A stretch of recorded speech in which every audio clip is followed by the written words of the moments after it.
CPM സംസ്ഥാന secretary MB ഗോവിന്ദനെ രൂക്ഷമായി വിമർശിച്ച തലശ്ശേരി അതിരൂപത രംഗത്തെത്തി. ഗോവിന്ദന്റെ പ്രസ്താവന ഫാസിസ്റ്റ് ശക്തികളുടേതിന് സമാനമാണ് എന്ന് അതിരൂപത വിമർശിച്ചു. AKG സെന്ററിൽ നിന്ന് തിട്ടൂരം വാങ്ങിയ ശേഷമാണോ മെത്രാൻമാർ പ്രവർത്തിക്കേണ്ടത് എന്നും അതിരൂപത ചോദിച്ചു. ഭരണഘടനാ വിരുദ്ധമായ പ്രവർത്തനങ്ങളെ ആർച്ച് ബിഷപ്പ് ജോസഫ് പാംബ്ലാനി ശക്തമായി എതിർത്തിട്ടുണ്ട് എന്ന് അതിരൂപത വ്യക്തമാക്കി. ഛത്തീസ്ഗഡ് വിഷയത്തിൽ കേന്ദ്രം ഇടപെട്ടതിന് നന്ദി അറിയിച്ച നിലപാടിൽ മാറ്റമില്ല. CPM സംസ്ഥാന സെക്രട്ടറിയുടെ തെറ്റിദ്ധാരണ പരത്തുന്ന പ്രസ്താവനകൾ അപലപനീയമാണ്. നേരത്തെ DYFIയുടെ പ്രസ്താവനകളെ അതിരൂപത അവഗണിച്ചതാണ്. എന്നാൽ MB ഗോവിന്ദൻ ഇതിന് കുടപിടിക്കുന്നത് അപലപനീയമാണ് എന്നും അതിരൂപത കുറ്റപ്പെടുത്തി.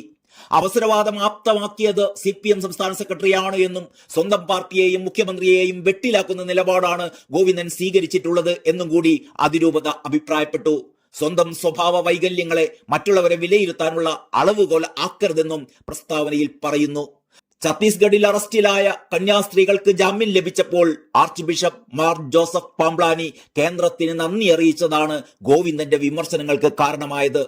പാംബ്ലാനി അവസരവാദിയാണ് എന്നും ഇത്രയും ശക്തമായി അവസരവാദം പറയുന്ന മറ്റൊരാളില്ലെന്നുമായിരുന്നു MB ഗോവിന്ദന്റെ വിമർശനം. ഛത്തീസ്ഗഡിൽ കന്യാസ്ത്രീകളെ അറസ്റ്റ് ചെയ്തപ്പോൾ പാംബ്ലാനി BJPക്കെതിരെ പറഞ്ഞു. ജാമ്യം കിട്ടിയപ്പോൾ അമിത്ഷാ ഉൾപ്പെടെയുള്ളവർക്ക് സ്തുതി പാടി. അച്ഛന്മാർ കേക്കും കൊണ്ട് സോപ്പിടാൻ പോയി എന്നായിരുന്നു MB ഗോവിന്ദന്റെ പ്രതികരണം.